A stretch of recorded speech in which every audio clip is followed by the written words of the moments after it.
Perumpamaan tentang seorang penabur. Matius 13 ayat 1 sampai 23. Pada hari itu keluarlah Yesus dari rumah itu dan duduk di tepi danau. Maka datanglah orang banyak berbondong-bondong lalu mengerumuni dia, sehingga ia naik ke perahu dan duduk di situ, sedangkan orang banyak semuanya berdiri di pantai. Dan ia mengucapkan banyak hal dalam perumpamaan kepada mereka.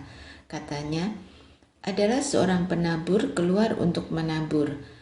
Pada waktu ia menabur, sebagian benih itu jatuh di pinggir jalan. Lalu datanglah burung dan memakannya sampai habis. Sebagian jatuh di tanah yang berbatu-batu, yang tidak banyak tanahnya. Lalu benih itu pun segera tumbuh karena tanahnya tipis. Tetapi sesudah matahari terbit, layulah ia dan menjadi kering karena tidak berakar.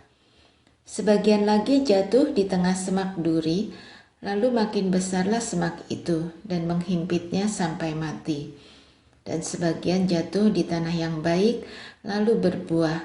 Ada yang 100 kali lipat, ada yang 60 kali lipat, ada yang 30 kali lipat.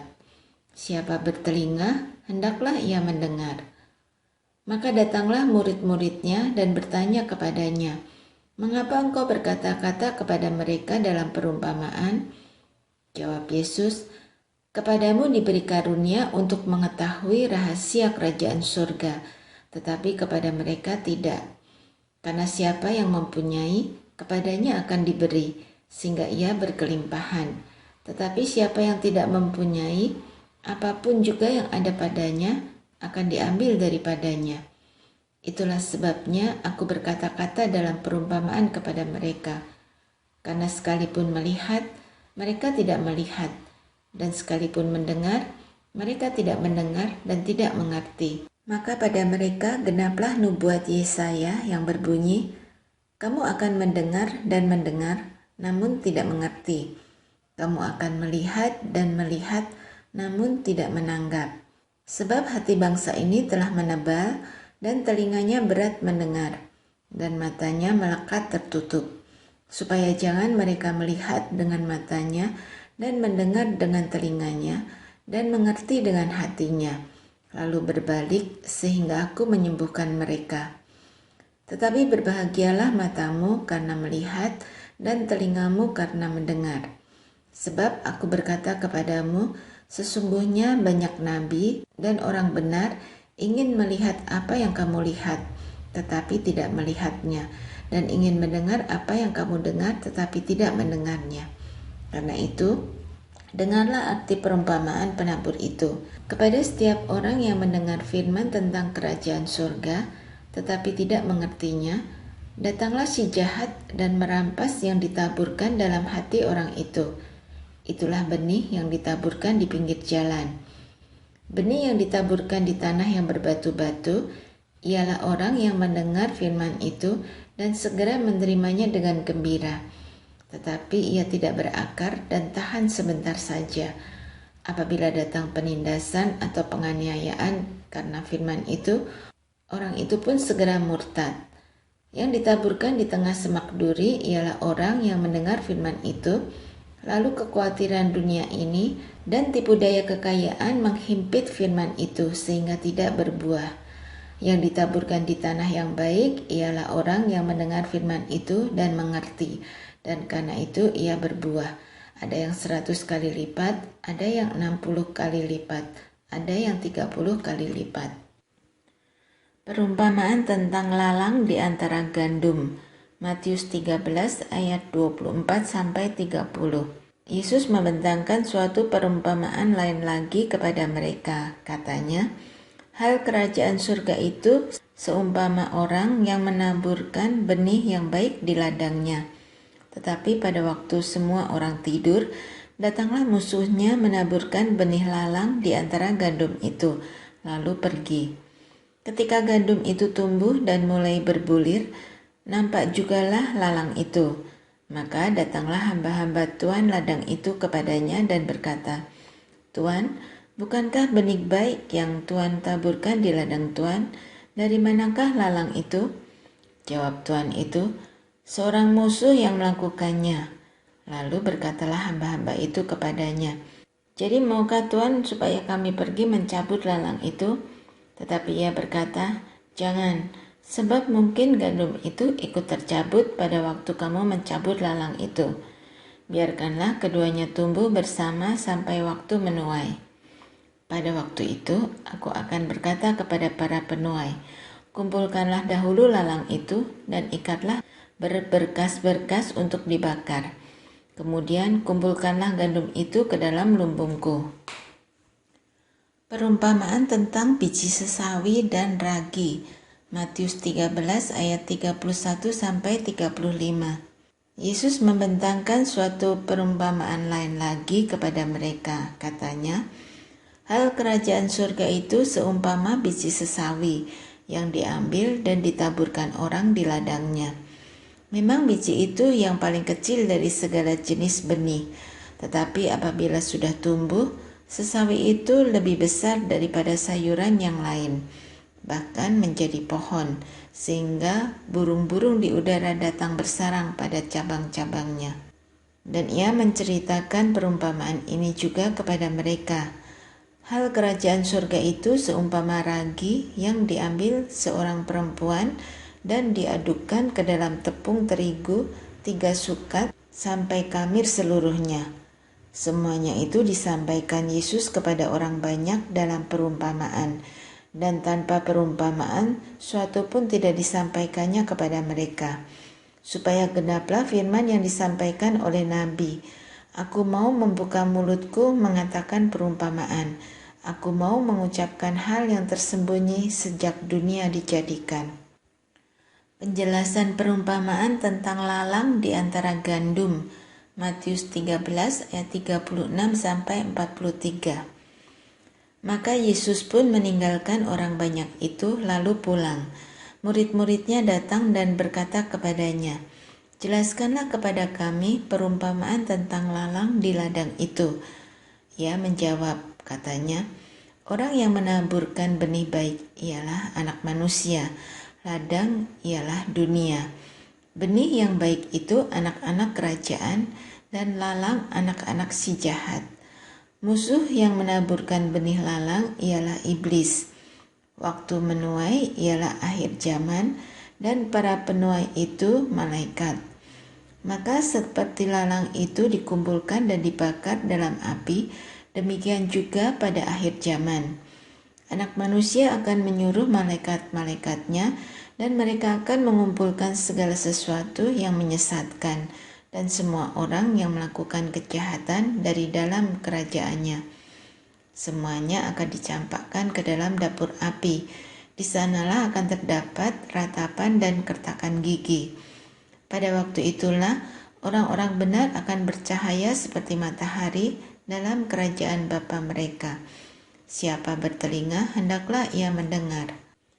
Perumpamaan tentang harta terpendam dan mutiara yang berharga. Matius 13 ayat 44 sampai 46. Hal kerajaan surga itu seumpama harta yang terpendam di ladang, yang ditemukan orang, lalu dipendamkannya lagi. Oleh sebab sukacitanya, pergilah ia menjual seluruh miliknya, lalu membeli ladang itu. Demikian pula hal kerajaan surga itu seumpama seorang pedagang yang mencari mutiara yang indah. Setelah ditemukannya mutiara yang sangat berharga, ia pun pergi menjual seluruh miliknya, lalu membeli mutiara itu. Perumpamaan tentang pukat. Matius 13 ayat 47 sampai 52. Demikian pula hal kerajaan surga itu seumpama pukat yang dilabuhkan di laut, lalu mengumpulkan berbagai-bagai jenis ikan. Setelah penuh, pukat itu pun diseret orang ke pantai. Lalu duduklah mereka dan mengumpulkan ikan yang baik ke dalam pasu, dan ikan yang tidak baik mereka buang. Demikianlah juga pada akhir zaman, malaikat-malaikat akan datang memisahkan orang jahat dari orang benar, lalu mencampakkan orang jahat ke dalam dapur api. Di sanalah akan terdapat ratapan dan kertakan gigi. mengertikah kamu semuanya itu?" Mereka menjawab, "Ya, kami mengerti." Maka berkatalah Yesus kepada mereka, "Karena itu, setiap ahli Taurat yang menerima pelajaran dari hal kerajaan surga itu seumpama tuan rumah yang mengeluarkan harta yang baru dan yang lama dari perbendaharaannya." Yesus ditolak di Nazaret. Matius 13 ayat 53 sampai 58. Setelah Yesus selesai menceritakan perumpamaan-perumpamaan itu, ia pun pergi dari situ. Setibanya di tempat asalnya, Yesus mengajar orang-orang di situ di rumah ibadat mereka. Maka takjublah mereka dan berkata, "Dari mana diperolehnya hikmat itu dan kuasa untuk mengadakan mujizat-mujizat itu? Bukankah ia ini anak tukang kayu? Bukankah ibunya bernama Maria dan saudara-saudaranya Yakobus, Yusuf, Simon, dan Yudas? Dan bukankah saudara-saudaranya perempuan semuanya ada bersama kita? Jadi dari mana diperolehnya semuanya itu?" Lalu mereka kecewa dan menolak dia. Maka Yesus berkata kepada mereka, "Seorang nabi dihormati di mana-mana, kecuali di tempat asalnya sendiri dan di rumahnya." Dan karena ketidakpercayaan mereka, tidak banyak mujizat diadakannya di situ. Perempuan-perempuan yang melayani Yesus. Lukas 8 ayat 1-3. Tidak lama sesudah itu, Yesus berjalan berkeliling dari kota ke kota dan dari desa ke desa memberitakan Injil Kerajaan Allah. Ke-12 muridnya bersama-sama dengan dia, dan juga beberapa orang perempuan yang telah disembuhkan dari roh-roh jahat atau berbagai penyakit, yaitu Maria yang disebut Magdalena yang telah dibebaskan dari 7 roh jahat, Yohana, istri Kusa, bendahara Herodes, Susana, dan banyak perempuan lain. Perempuan-perempuan ini melayani rombongan itu dengan kekayaan mereka. Perumpamaan tentang seorang penabur. Lukas 8 ayat 4-15. Ketika orang banyak berbondong-bondong datang, yaitu orang-orang yang dari kota ke kota menggabungkan diri pada Yesus, berkatalah ia dalam suatu perumpamaan. Adalah seorang penabur keluar untuk menaburkan benihnya. Pada waktu ia menabur, sebagian benih itu jatuh di pinggir jalan, lalu diinjak orang, dan burung-burung di udara memakannya sampai habis. Sebagian jatuh di tanah yang berbatu-batu, dan setelah tumbuh, ia menjadi kering karena tidak mendapat air. Sebagian lagi jatuh di tengah semak duri, dan semak itu tumbuh bersama-sama dan menghimpitnya sampai mati. Dan sebagian jatuh di tanah yang baik, dan setelah tumbuh berbuah 100 kali lipat. Setelah berkata demikian, Yesus berseru, "Siapa mempunyai telinga untuk mendengar, hendaklah ia mendengar." Murid-muridnya bertanya kepadanya, "Apa maksud perumpamaan itu?" Lalu ia menjawab, "Kepadamu diberi karunia untuk mengetahui rahasia kerajaan Allah, tetapi kepada orang-orang lain hal itu diberitakan dalam perumpamaan, supaya sekalipun memandang, mereka tidak melihat, dan sekalipun mendengar, mereka tidak mengerti." Inilah arti perumpamaan itu. Benih itu ialah firman Allah. Yang jatuh di pinggir jalan itu ialah orang yang telah mendengarnya. Kemudian datanglah iblis, lalu mengambil firman itu dari dalam hati mereka, supaya mereka jangan percaya dan diselamatkan. Yang jatuh di tanah yang berbatu-batu itu ialah orang yang setelah mendengar firman itu menerimanya dengan gembira. Tetapi mereka itu tidak berakar. Mereka percaya sebentar saja dan dalam masa pencobaan mereka murtad. Yang jatuh dalam semak duri ialah orang yang telah mendengar firman itu, dan dalam pertumbuhan selanjutnya mereka terhimpit oleh kekhawatiran dan kekayaan dan kenikmatan hidup, sehingga mereka tidak menghasilkan buah yang matang. Yang jatuh di tanah yang baik itu ialah orang yang setelah mendengar firman itu menyimpannya dalam hati yang baik dan mengeluarkan buah dalam ketekunan. Perumpamaan tentang pelita, Lukas 8 ayat 16-18. Tidak ada orang yang menyalakan pelita lalu menutupinya dengan tempayan atau menempatkannya di bawah tempat tidur, tetapi ia menempatkannya di atas kaki dian supaya semua orang yang masuk ke dalam rumah dapat melihat cahayanya.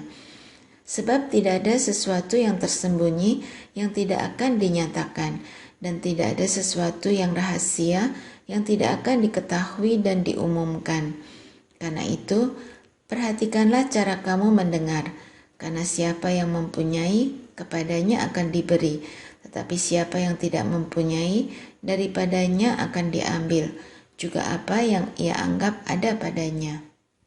Yesus dan sanak saudaranya, Lukas 8 ayat 19-21.